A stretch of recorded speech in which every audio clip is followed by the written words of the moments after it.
saya Sagung Agungisi. Di sini saya akan membahas mengenai Food Hazard Risk Assessment dan juga Food Safety Control Point. Nah, Food Hazard Risk Assessment ini yaitu suatu evaluasi atau penilaian terhadap makanan yang mungkin saja dapat berdampak ataupun yang memberikan dampak berbahaya kepada manusia terhadap makanan yang sudah terkontaminasi. Nah, Food Hazard Risk Assessment ini mempunyai 4 proses.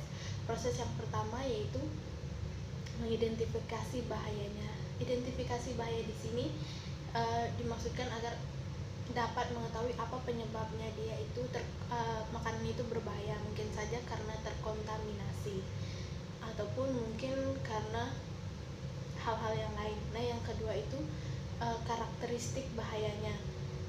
Karakteristik bahaya di sini bisa dibedakan menjadi 3 karakteristik. Ada yang karena biologikal, ada yang karena semikal, ada yang karena fisik. Jadi dari ketiganya ini, karakteristik ini harus jelas diketahui yang mana penyebabnya.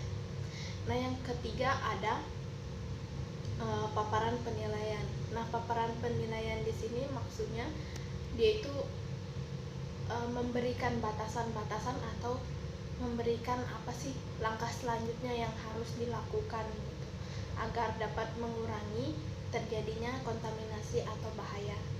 Nah, yang keempat itu ada karakteristiknya risiko, yaitu gabungan dari ketiga langkah sebelumnya. Biasanya hal ini dilakukan untuk mengambil kesimpulan. Biasanya Food Hazard Risk Assessment ini berpedoman pada HACCP. HACCP yaitu Hazard Analysis Critical Control Point. Nah, HACCP bertujuan untuk mengontrol ataupun mengurangi suatu bahaya ataupun risiko yang mungkin saja terjadi pada bahan makanan sehingga makanan tersebut menjadi tidak aman. Nah, di HACCP ini ada beberapa jenis hazard ataupun HACCP plan yang berfokusnya di HACCP, seperti 1, alergen. Misalnya saja karena dia itu alergi terhadap suatu bahan seperti telur, susu, kacang-kacangan, ikan maupun kerang-kerangan. Yang kedua ada karena biologikal. Biologikal ini bisa saja terjadi karena adanya virus, bakteri, parasit maupun mikrobakteri lainnya yang berbahaya.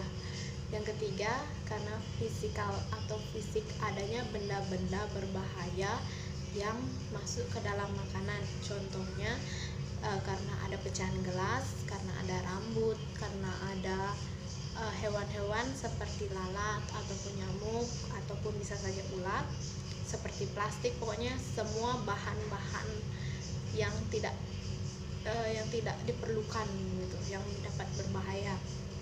Sedangkan yang keempat ada chemical hazard. Nah, yang ini tuh karena adanya tercampur bahan-bahan berbahaya, bahan-bahan kimia berbahaya. Misalnya seperti pembersih lantai, sabun hand sanitizer, antibiotik. Pokoknya semua logam-logam berbahaya juga termasuk ke dalam chemical hazard ini. Nah, HACCP mempunyai 7 poin penting. Nah, poin-poin penting ini terdiri atas 1, dia menentukan bahayanya atau menganalisis bahaya. Bahaya yang dimaksud di sini itu apakah bahayanya karena biologis, apa karena fisik atau karena kimia. Yang kedua, dia itu akan mengontrol CCP atau ada yang namanya mengontrol critical control point yang dimulai dari bagaimana bahan itu dipanen, bagaimana bahan itu didistribusikan, sampai bagaimana bahan itu akan di-prepare ataupun dipersiapkan.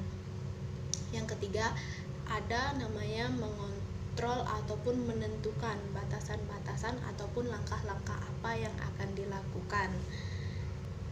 Nah, yang keempat itu ada namanya mengontrol sistem CCP tadi. Mengontrol dari bahan itu dari dipanen sampai ke serve di meja tamu.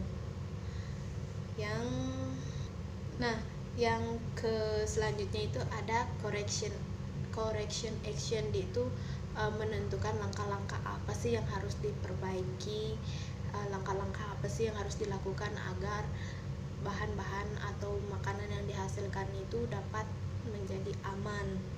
Selanjutnya dia ada seperti merekod data.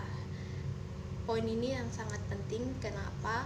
Karena setiap data seperti pengaturan suhu, pengaturan kelembaban itu harus dicatat secara pasti agar makanan itu tidak gampang busuk. Nah, poin yang selanjutnya itu ada dia dengan menyimpan dokumen. Nah, dokumen yang disimpan ini bisa saja berupa dokumen tentang pembelian, dokumen tentang kerjasama dengan tentang bahan itu, ataupun dokumen-dokumen lain yang penting yang terlibat dalam bahan-bahan ini.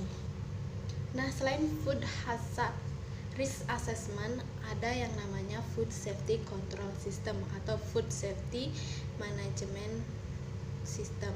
Nah, food safety control system ini berfungsi untuk mengontrol apakah bahan-bahan itu aman untuk dikonsumsi, apakah makanan itu hygiene sehingga aman untuk dikonsumsi oleh konsumen.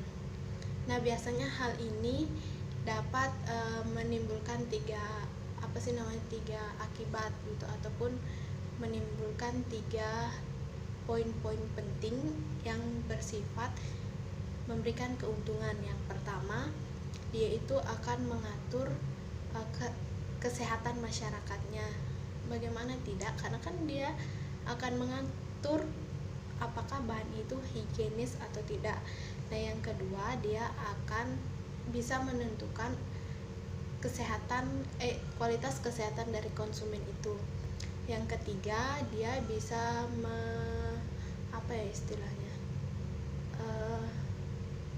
menambah devisa ekonomi di suatu negara, bisa menambah pendapatan di suatu negara.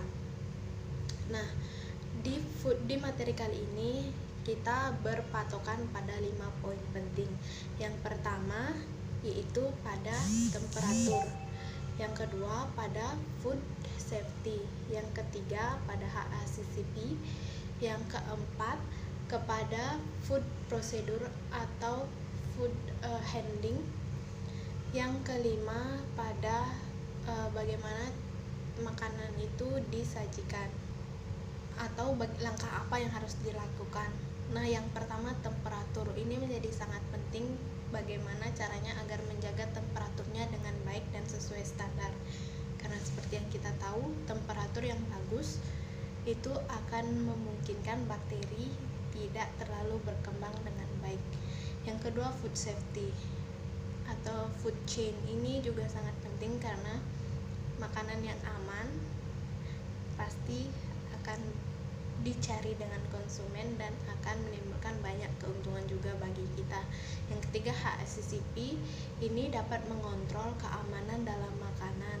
Dia bisa mengontrol bagaimana sih poin-poin penting atau poin-poin apa saja yang dapat dilakukan ketika menemukan masalah-masalah ini. Nah, untuk yang keempat yaitu food handling. Di sini tuh kita harus mengetahui bagaimana makanan itu dihandle. Apakah makanannya sudah sesuai dengan standar? Apakah kita yang mengolahnya itu juga memiliki hygiene ataupun kebersihan yang sudah dipatuhi? Apakah pakaian ataupun semua langkah-langkah ataupun semua barang-barang yang kita gunakan itu sudah sesuai standar atau tidak, sehingga apakah mungkin akan terjadi kontaminasi atau tidak.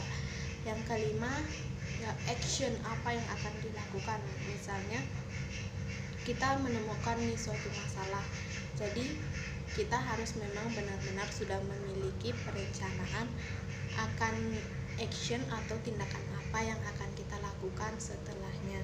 Ini merupakan sangat penting. Ini bisa saja menjadi bekal ke depannya, sehingga jika kita menemukan masalah ini, kita tidak bakalan gelagapan ataupun sok tahu tentang permasalahan ini gitu. Sekian materi dari saya. Terima kasih.